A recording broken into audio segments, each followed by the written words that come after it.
Bonjour tout le monde et bienvenue dans cette nouvelle vidéo pour vous présenter le butin du mois de juin. Dans le butin du mois de juin, on va avoir pas mal de choses qui viennent de la communauté et du coup je tiens à remercier tout le monde pour ça, à remercier cette communauté qui me suit, les abonnés YouTube, ceux qui me suivent sur Facebook, qui sont présents dans le Discord, etc. Vraiment, merci à tous parce que sans vous, cette chaîne ne serait pas ce qu'elle est actuellement et je ne serais pas un influenceur spécialisé figurines, comme on dit. Voilà, quand on dit les gros mots, voilà, un créateur de contenu figurines si vous n'étiez pas là pour me soutenir. Donc merci beaucoup.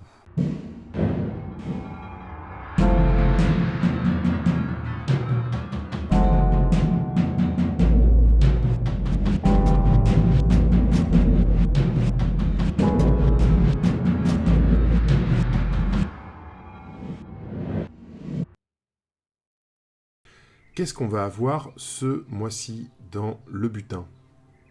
Alors, on va avoir dans un premier temps, à tout seigneur, tout honneur, c'est le premier qui est arrivé là, à l'atelier.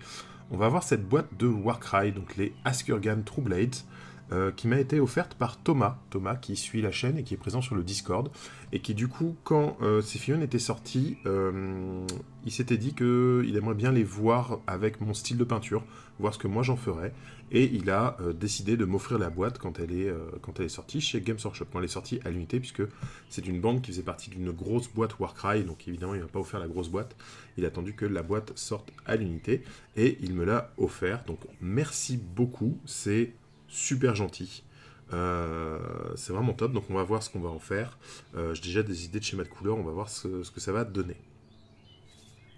Toujours grâce à la communauté et aux tipeurs, on a Star Wars Shatterpoint qui est là. Donc c'était un projet de financement via Tipeee, et les tipeurs, bien nombreux, ont participé à hauteur des 2/3 du prix de la boîte. Et du coup, la boutique Philibert à Strasbourg a décidé de participer pour le dernier tiers restant, en fait, m'a fait cadeau du tiers restant pour que je puisse me procurer la boîte tout de suite. Donc merci beaucoup, on va revenir sur ça. Voilà, c'est grâce aux tipeurs et à Philibert si Shatterpoint va être disponible sur la chaîne dans les temps qui viennent. Autre petit truc absolument personnel, en fait, j'ai mis la main sur un gros stock de figurines Moonstone, voilà, acheté d'occasion. C'est quasiment toute la partie humaine de Moonstone que j'ai récupéré. Donc là, je vais pouvoir vous montrer. J'ai déjà commencé la peinture. Il va vraiment y avoir de quoi s'amuser avec cette gamme. Et enfin, là, c'est tout frais, ça vient juste d'arriver, c'est le colis de Westphalia pour le Kickstarter Morkborg. Donc là, on est en plein dedans, ça me fait super plaisir de le recevoir, parce que c'est un Kickstarter qui a été donc fait par Westphalia Miniature. J'adore ce qu'ils font, mais j'ai jamais passé le cap de commander, et ça, on va en reparler juste après.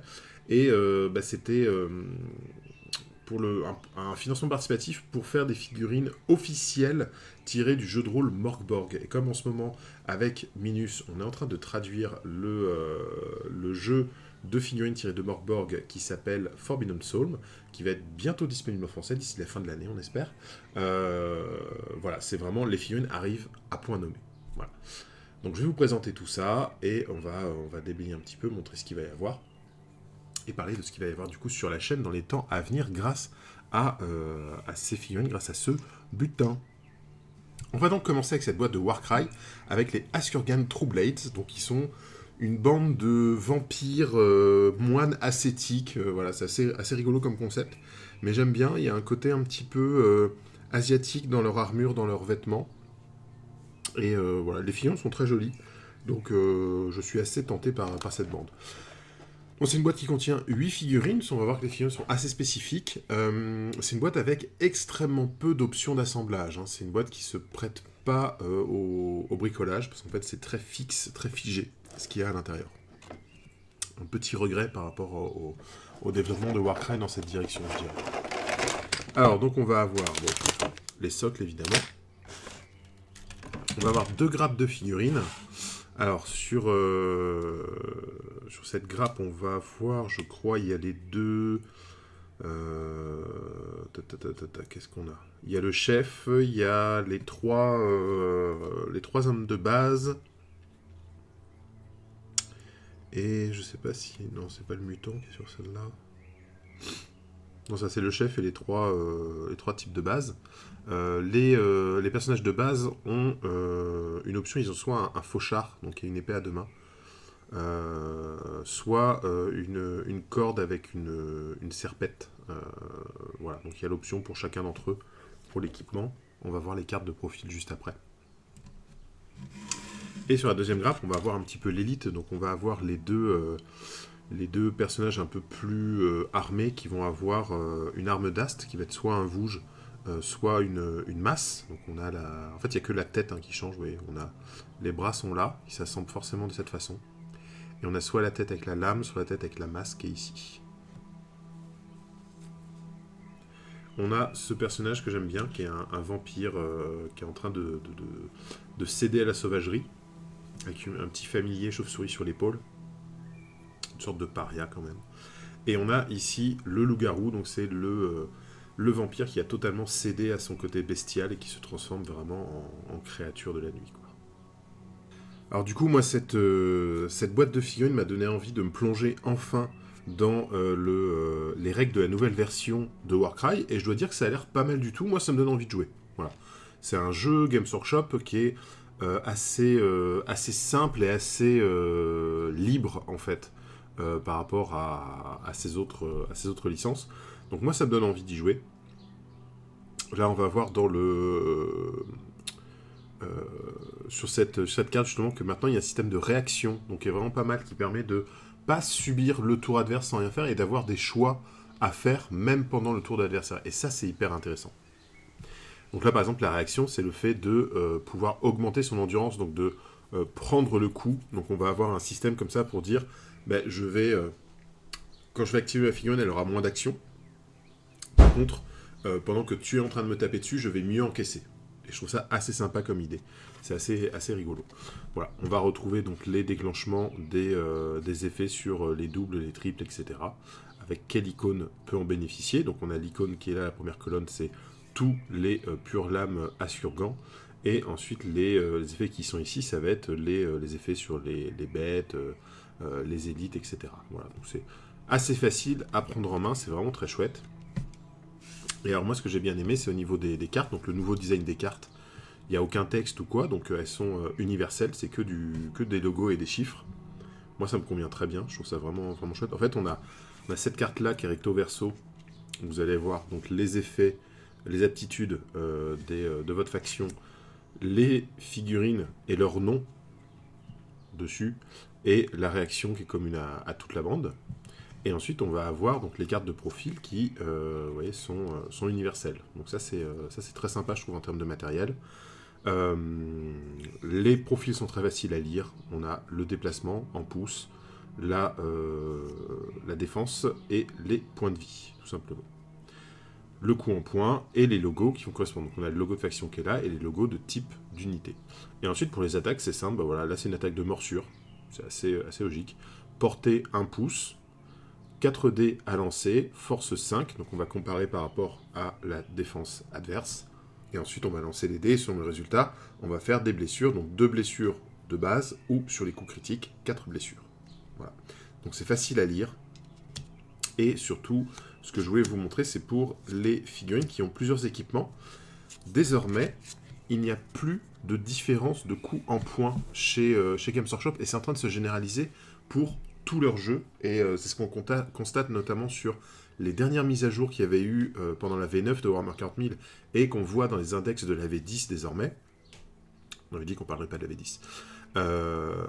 Les effets des équipements, en fait, ne changent pas le coup en point de la figurine, et c'est uniquement le rôle tactique que vous voulez attribuer à la figurine qui va générer en fait le type d'équipement que vous allez lui mettre. Et ça, je trouve ça hyper intéressant. C'est-à-dire que tous les équipements se valent. Ils ont un rôle tactique différent. Donc par exemple là, quand on va choisir sur ce personnage, donc ce personnage qui est un asset, on peut choisir qu'il est un vouge hurleur ou qu'il est la masse carnaire. Si la masse carnaire, c'est une portée de 1, ça a 2 attaques force 6, qui font 3 dommages et 4 en critique. Si on met la lance, enfin le vouge, il va avoir une portée de 2, donc meilleure portée, toujours 2 attaques. Par contre, il a qu'une force de 5, donc il est un peu moins puissant, qui font 2 dommages ou 5 en critique. Donc, cette arme a une meilleure portée, mais une force inférieure, des dégâts inférieurs, mais un critique supérieur. Voilà, donc maintenant, faites votre choix entre les deux. De toute façon, c'est le même coup en point, donc il n'y a pas un choix par défaut parce qu'il est moins cher et qu'on peut le rentrer dans la liste d'armées. Et ça, c'est quelque chose que j'apprécie, c'est quelque chose qui est en train de se généraliser pour tous les jeux Games Workshop, et ça, j'aime bien. Et c'est pareil là pour les acolytes. Les acolytes, ils ont soit le fauchon à poignée d'os, qui est cette épée à 2 mains, que je trouve très jolie, très esthétique, soit l'étrange-gorge, donc c'est cette faux avec une corde et un crochet, qui est moins jolie, je trouve, mais qui est aussi très pratique en termes de profil. Et donc là, on va avoir le fauchon qui a une portée de 1, 2D, force 5, qui font 2 dommages et 5 en critique. Donc c'est bien, c'est quelque chose qui fait des bons dégâts, mais il n'y a que 2 attaques à portée 1.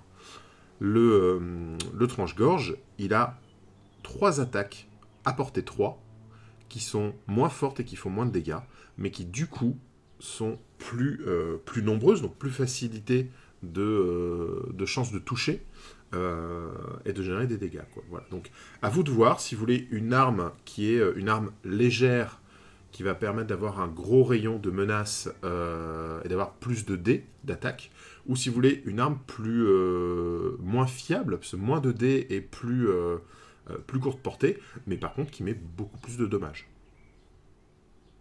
Voilà. Donc ça j'aime bien, c'est vraiment le choix des armes uniquement par le rôle tactique et pas par le coup en point.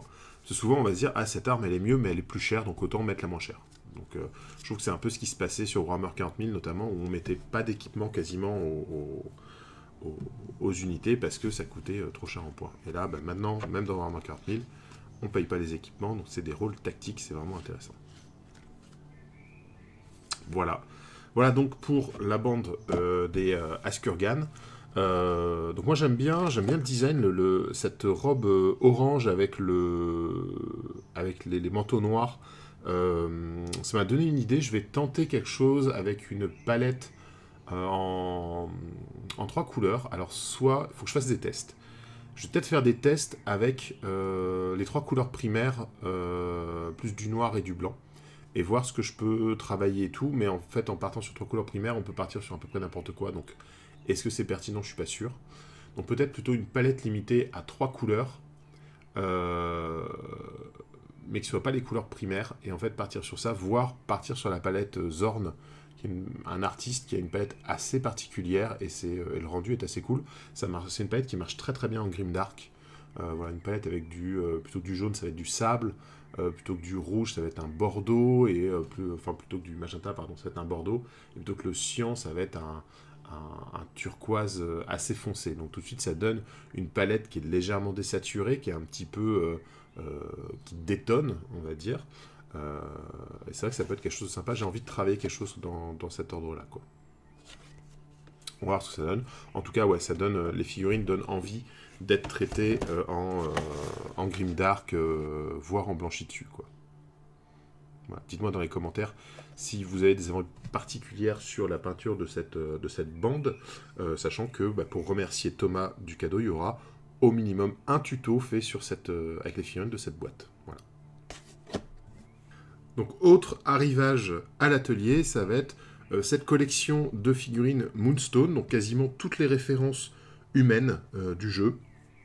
Il y en a peut-être 2-3 qui sont sortis depuis. Mais voilà, donc pas mal de références. Ça va permettre d'avoir beaucoup de choix dans les listes. Du coup, je vais avoir pas mal de choses potentielles à mettre en place et tout pour des parties de démo, etc. Il va y avoir vraiment de quoi s'amuser. Donc c'est un lot que j'ai trouvé sur le groupe Facebook Moonstone, le groupe français. Et voilà, un très bon prix, avec beaucoup de références et tout, donc c'est cool. Et des socles spéciaux, c'est des socles imprimés en 3D, qui permet d'avoir un petit dallage, un petit côté ville, qui va très bien avec le côté humain là, du Commonwealth. Donc c'est très sympa. C'est des figurines que je vais peindre à grand renfort de contraste, speed paint, express, dipping ink et assimilé. Voilà, donc je crois avoir un échantillon de toutes les marques qui proposent ce type de produits. Donc j'ai la Contrast de Games Workshop, j'ai les Dipping Ink de Green Stuff World, j'ai la Express de Valero, j'ai la Speed Paint de Army Painter. Je vais recevoir d'ailleurs la Speed Paint 2.0 de Army Painter pour continuer les tests. J'ai la Instant Color de Scale 75. Qu'est-ce qui me manque? Je crois que j'ai fait le tour. Donc voilà, et je suis en train de tester tout ça pour voir quels sont les plus intéressants, voir quels sont les points forts, les points faibles de chaque marque, et vous aider du coup à choisir vers quel truc vous dirigez. Donc là, je suis encore dans la découverte, il y a des choses qui se démarquent. Les Dipping Ink, par exemple, de Green Stuff World, sont très bien pour tout ce qui va être décor et soclage, mais marquent beaucoup moins bien que les Contrast, Express ou Speed Paint. Les Speed Paint ont tendance à avoir de plus belles couleurs, à avoir des choses beaucoup plus vives que les contrastes, par exemple. Mais sur la première génération que j'ai testée, il y a ce problème de redilution. Voilà. Mais qui peut être exploité parfois. Et vraiment, ce problème de redilution, en fait, c'est un peu comme de la gouache, en fait. Si vous passez votre couleur et que vous repassez dessus avec une autre teinte, la peinture va se réactiver, va se rediluer, et du coup va se mélanger à votre teinte. Et bien vous savez quoi? Pour travailler la peau, c'est génial. Parce que du coup, là j'ai passé du Crusader Skin sur l'ensemble des figurines. Et ce que je fais à ce moment-là, c'est que je reviens juste avec de l'ivoire, rééclaircir. En fait, mon ivoire se redilue avec le Crusader Skin, et c'est impeccable. Alors, je comptais faire... j'ai fait plein de tests avec plein de peaux pour voir lesquelles... Il y a une tendance, c'est un peu plus les couleurs claires, les couleurs avec un petit peu de jaune, etc., qui ont tendance à se rediluer. Les rouges aussi se rediluent. Mais par exemple, les verts, les bleus, j'ai pas eu ce problème. Et du coup, en explorant tout ça, je me suis dit, il y a possibilité d'exploiter ce qui est apparemment un défaut. Et j'ai commencé une vidéo là-dessus. Mais en fait, comme ils ont corrigé le défaut, et maintenant qu'il y a les Speed Paint 2.0, voilà, ça vaut plus trop le coup de faire cette vidéo. Et surtout, j'ai pas assez de références pour la terminer, cette vidéo. Donc voilà, il va y avoir une vidéo où je fais le comparatif entre toutes ces marques. Ça arrivera bientôt, et du coup, j'ai commencé plusieurs tests. Donc là, par exemple, on a le Crusader Skin pour la peau, c'est le Wasteland Brown de Express pour les bottes. Voilà, il y a plein de choses qui sont en cours. Voilà, donc là, les figurines sont super sympas. Viennent sous-coucher en noir, zénithal blanc très appuyé pour pouvoir utiliser la contraste. Surtout quand il y a de la peau, là j'adore lui avec son manteau en plume de paon, sa grosse armure. Je vais faire des tests, j'ai des rendus en tête, et surtout dans les Speed Paint Army Painter 2.0, il y a des Speed Paint métalliques. Donc on va tester ça aussi, parce qu'il y a pas mal de personnages en armure. Et je ferai un tuto pour peindre une armure éclatante. Je pense que ce sera lui qui sera le support du tuto. Voilà, avoir une belle armure éclatante, ça peut être sympa. Voilà. Il y a des films qui sont terribles. La serveuse de l'Oktoberfest. Hein, je vais peindre en vert et blanc, celle-là. J'adore aussi le marchand. Le marchand, il est très drôle parce qu'en fait, comme action, il peut poser des bourses sur la table. Et du coup, si une figurine s'active pas loin de la bourse, elle est obligée de se rapprocher de la bourse. C'est assez rigolo. C'est marrant. Voilà, il y a des figurines qui sont vraiment super sympas. Et par exemple, la bibliothécaire. J'adore la bibliothécaire. Avec ce doigt accusateur, là, cette lance gantelée de l'accusation. C'est absolument génial. Perché sur son tabouret, il y a des livres à l'intérieur et tout. Il y a le gnome qui pousse le tabouret. Et là, je pense que ça va être la liste des retards. Voilà, plein de trucs, ça va être très cool à faire ça comme personnage. Voilà, c'est ça que j'aime bien dans Moonstone, c'est que du coup, il y a des personnages qui sont vraiment excentriques. Les sculptures sont très très belles. Et c'est vraiment... moi, c'est quelque chose que j'ai beaucoup apprécié. Donc là, par exemple, c'en est un. J'ai voulu le peindre vite fait, donc à la contraste et tout. Et finalement, la sculpture est tellement belle que bah, j'y ai passé 3 heures. Enfin, j'ai passé ouais, une grosse session, à peu près 3 heures, pour faire l'ensemble là, des étapes. Donc il y a tous les socles qui sont passés avec un Dipping Ink de Green Stuff World. J'ai fait la peau de tout le monde et j'ai commencé les cuirs. Et lui, je l'ai terminé voilà, dans la session. Donc, en fait, je voulais faire de la peinture rapide, mais c'est pas sur les figurines de Moonstone qu'il faut faire de la peinture rapide, elles sont trop belles. Et en même temps, elles sont bien gravées et tout, donc même un coup de contraste permet d'avoir déjà un super bon rendu. Là, par exemple, il y a juste un coup de contraste sur ce bouclier. Et je trouve qu'il est déjà vachement chouette, en fait. On va rajouter un petit peu de nuances et tout, mais là, pareil pour son épée en bois, en fait, c'est suffisamment bien gravé pour qu'un coup de contraste suffise à donner vraiment de la vie à tout ça, quoi. Comme là, bah, sur ses bottes, elle, hein, mine de rien, juste un petit coup. C'est déjà pas mal, les détails ressortent très très bien. Voilà, comme le sac à dos, là. Voilà. Donc les figurines sont très chouettes, le jeu est tellement drôle, enfin voilà, de toute façon il y aura d'autres vidéos de Moonstone sur la chaîne. Le projet suivant, le colis suivant qui est arrivé à l'atelier, c'est un Kickstarter que j'ai fait il y a un petit moment, qui est Kickstarter de Westphalia pour le jeu Morkborg. Donc c'est une gamme de figurines sous licence officielle Morkborg, donc pour le jeu de rôle Morkborg, et qui du coup est entièrement compatible avec le jeu de figurines Forbidden Zone, qui est le jeu officiel dans l'univers de Morkborg. Voilà. Donc notamment cette... alors tout est encore sous plastique. Je vais peut-être faire une pause dans la vidéo pour aller en monter quelques-uns pour vous les montrer, ce sera plus sympa. Et voilà, notamment cette porte, le Boris Wolinski, je crois que Wolinski, un truc comme ça. Le sculpteur fait des trucs absolument géniaux. Je pense qu'il y a une petite obsession pour les portes aussi, il en fait plusieurs. Là, ils ont fait un nouveau Kickstarter, il y avait encore des portes en stretch goal.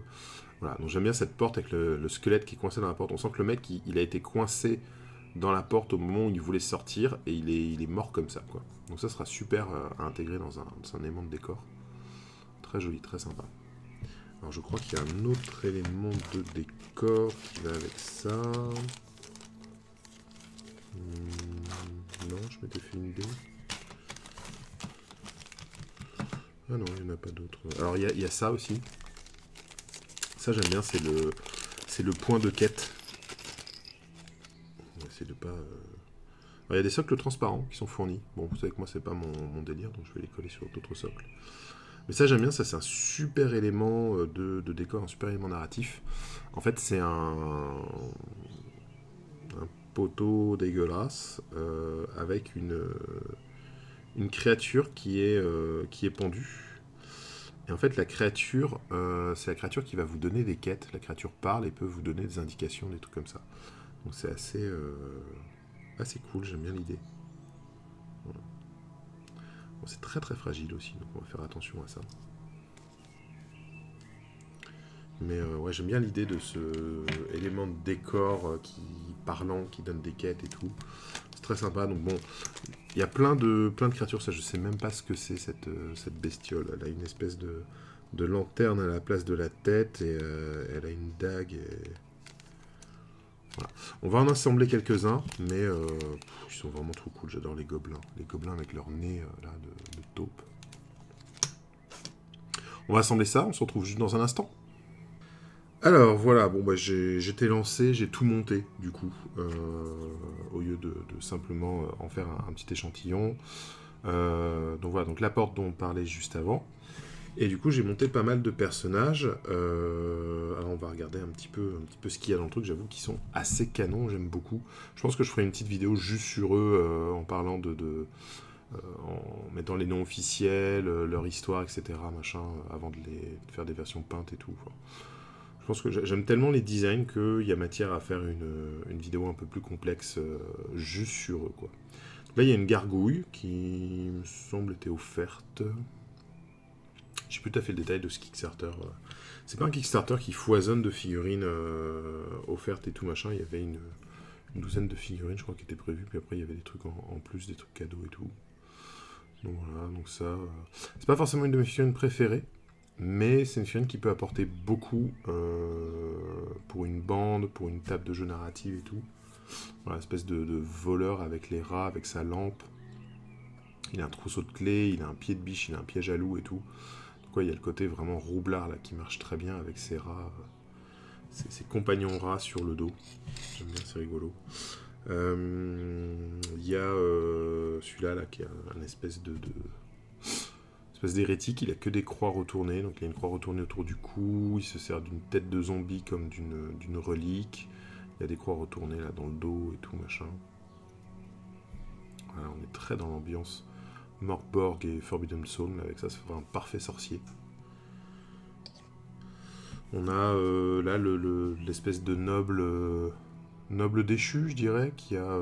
elle porte un coffre, donc qui doit avoir un objet d'importance. Et elle a une lame brisée. Donc ça, c'est intéressant aussi comme concept de personnage. Alors pareil, pas forcément mes préférés, mais c'est parti du truc, c'est les barbares... barbares cornus ou barbares dentus, je sais plus comment ils les appellent. Voilà, donc il a des pointes partout. Si vous voulez faire du chevalier du chaos, là c'est le bon truc. Pas mon design préféré. Hein. C'est un peu trop gros barbare à pic à mon goût. Une que j'ai beaucoup aimée par contre, c'est l'herboriste. Voilà, donc il porte en masque un crâne hydrocéphale. Et elle a voilà, des potions, des feuilles et tout, machin. Elle porte cette espèce de bouquet là de fleurs, enfin de feuilles, de plantes. Voilà, donc le côté... j'aime bien le côté humain, déguisé, assez simple, mais un peu effrayant et tout. Donc, toujours dans les humains assez simples, on a voilà, une espèce de voleur. C'est pas forcément super lisible, mais au niveau de sa tête, en fait, il a un espèce de fil qui lui serre la tête à différents endroits, un peu comme si t'es pris la tête dans des barbelés. C'est un peu bizarre, un peu étrange. Bon, un personnage tout simple. Pour du PNJ ou des trucs comme ça marche très bien, ce genre de personnage. On a Joe the Skelly, la mascotte de Morkborg, hein, c'est celui qui est sur la couverture du livre de jeu. Voilà, ça c'était un stretch goal, je crois que c'est une figurine exclusive au Kickstarter pour ceux qui participaient. Tac. Et donc ce que je vous ai dit, hein, le donneur de quête.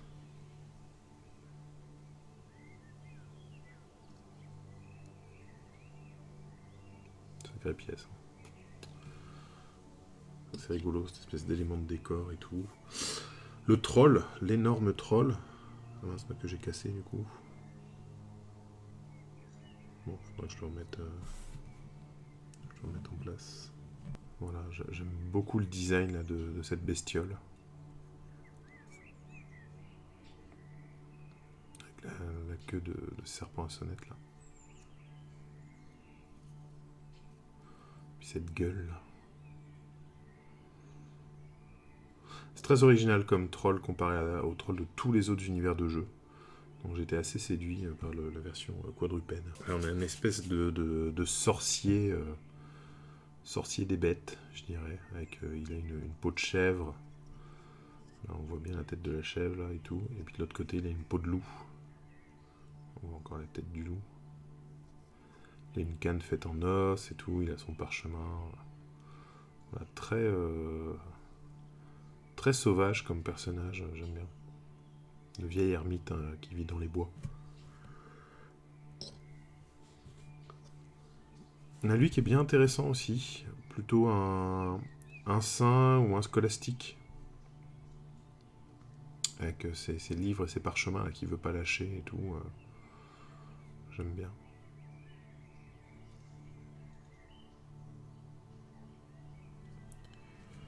Hop. Et on va rentrer dans mes coups de cœur. Alors avant, il y a cette créature. Je ne sais pas ce que c'est. C'est un espèce il y a des bras très longs, des jambes très longues, il y a des bandages, Et puis il y a, à la place de la tête, il a une chaîne d'où semble sortir une lampe flottante. Et il a des trucs plantés dans le dos. Donc, voilà. Très étrange comme design. Je sais pas vraiment ce que c'est ce truc-là. Si vous savez à quelle créature ça correspond du bestiaire, je suis... dites-le moi en commentaire, ça m'intéresse. Il y avait ce chevalier, alors je sais plus si c'était offert ou si je l'avais pris ce chevalier, je sais plus pour quelle raison. Bon, sans doute c'était un truc offert, je vois pas pourquoi je l'aurais pris. Voilà, et par contre un truc que j'ai pris en plus qui fait pas partie de Morkborg, c'est celui-là, c'est le Dark Lord. C'est Dark Vador en version Medfan, et j'adore l'idée. Du coup, je pense que celui-là, je vais le peindre comme j'avais peint mon Dark Vador. Donc, il y a le tuto qui est disponible. Et du coup, je vais le peindre exactement avec les mêmes techniques et les mêmes teintes. Donc, faire une armure noire, différents types de noirs, des noirs mat, des noirs brillants. On a les gobelins. J'adore ces gobelins. Ils ont une trogne absolument géniale et dégueulasse et malaisante. Ils sont excellents. J'adore. Les gobelins, ils sont vraiment top. Et là, je les ai assemblés tels qu'ils sont censés être assemblés. Mais en fait, il y a le corps qui est d'un bloc et il y a le bras avec l'arc et le bras avec le couteau qui sont à part. Et en fait, on peut les interchanger. C'est la même taille de bras et tout machin. Donc, on peut varier les poses. Donc, à la limite, je me reprendrai peut-être à terme un autre duo de gobelins pour juste intervertir les armes. Comme ça, j'aurai 2 archers, 2 avec couteau. Et on commence à rentrer dans les pièces que je trouve absolument formidables. Alors elle est dans une résine noire, pas comme le reste, je sais pas pourquoi. Ça c'est une espèce de fantôme madré qui est incroyable. Une banshee pleurante. Incroyable. Il y a celui-là que j'adore tellement. Oh, celui-là, j'ai pas envie de me rater sur la peinture, quoi. C'est le The Pale One, donc le pâle, juste le pâle en français, qui a une auréole ornementée, un visage absolument lisse, comme si c'était un masque, et ses membres sont étranges, avec des bras qui sont retenus par des chaînes. C'est très bizarre, très étrange comme truc. Et en fait, il me fait penser au clip Zeit de Rammstein. En fait, plutôt chaque fois que je vois le clip de Rammstein, je repense à cette figurine. Donc, très très cool. Et enfin, une nécromancienne ou une liche, pareil, dont j'aime vraiment beaucoup le design et j'adore la pose. Une pose comme ça très, très dansante. Et alors, j'ai hésité parce qu'il y a cette fumée de magie qui est fait pour s'assembler derrière elle, comme ça. Et je me suis dit, bon non, je vais plutôt le mettre sur un socle à part pour en faire un jeton, voire une créature même directement. Je me suis dit que ça allait bien. Et en fait, on peut mettre les deux ensemble si on veut. Voilà. Donc voilà pour le Kickstarter Morkborg. Dernière boîte arrivée à l'atelier, c'est Star Wars Shatterpoint, qui a été financé grâce aux tipeurs et à Philibert. Donc merci à eux. Donc les tipeurs ont financé à hauteur des 2 tiers de la boîte et Philibert a décidé de m'offrir le dernier tiers pour que je puisse parler du jeu sur la chaîne. Voilà. Donc je ne vais pas trop détailler ici ce qu'il y a dans la boîte parce que je vais faire une vidéo uniquement sur ça. Je vais faire un unboxing. D'ailleurs, je dis je vais faire parce que je vais la faire juste après. Mais en fait, je ne sais pas dans quel ordre vont sortir les vidéos. Mais voilà. Donc Star Wars Shatterpoint, ce sera couvert sur la chaîne. J'ai déjà assemblé une figurine pour voir à peu près à quoi ça ressemble. Alors, ça paraît très grand. Mais tout simplement parce qu'en fait, c'est très bien proportionné. Alors, effectivement, par rapport à du Morkborg qui est assez petit, qui est du 25-28, là, on est sur du 35-40 en fait, avec... Voilà, est-ce que j'ai... voilà, je vous ferai le comparatif. Là, je vous mets une photo où on voit avec une figurine Games Workshop et une figurine Star Wars Légion. Et on voit que c'est pas si grand que ça. C'est surtout que les proportions sont différentes, sont plus réalistes, plus fines, avec des jambes plus longues notamment. Voilà, donc on va faire un unboxing parce qu'il y a beaucoup de décors, de grappes, de figurines, encore du décor, des sachets, des énormes sachets remplis de pièces de décor. Donc, il va y avoir du unboxing à foison. Et alors juste un petit truc qu'on va dire maintenant, et je vais le redire dans le unboxing. En fait, j'adore ça. Voilà. Ça, c'est des fonds qui sont fournis dans la boîte, qui ont un petit rebord plié pour servir en fait de fond pour faire des photos. Et je trouve ça assez génial que l'éditeur l'ait prévu dans sa boîte. Voilà, il explique même comment l'installer, le mettre en place, le hashtag à utiliser pour partager les trucs et tout machin. Je trouve que c'est du génie à ce niveau-là. Donc vraiment, vraiment cool. Et en plus, le hashtag est cool, Shatterpaint, au lieu de Shatterpoint. Donc voilà. Donc il dit bien, hein, une belle manière de photographier vos figurines peintes de Star Wars Shatterpoint et de les partager sur les réseaux sociaux d'Atomic Mass Game en utilisant le hashtag Shatterpaint.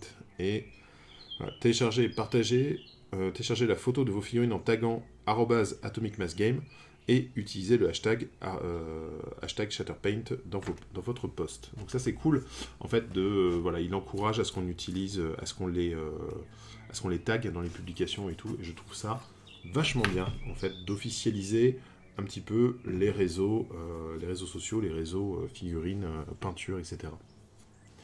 Et ben c'est tout pour ce butin du mois de juin. Mine de rien, il y a pas mal de choses, parce qu'entre les figurines Moonstone et celle de Morkborg, ça fait beaucoup de petits personnages qu'il va falloir les peindre. La bande de Warcry et la boîte de base Shatterpoint avec de quoi jouer pour 2 joueurs et beaucoup de décors. Il va y avoir du boulot dans les semaines et mois qui vont venir. Donc voilà. Encore une fois, merci à la communauté, parce que la moitié des choses montrées dans cette vidéo, c'est grâce à la communauté qui ont offert ou financé ces projets. Donc merci beaucoup.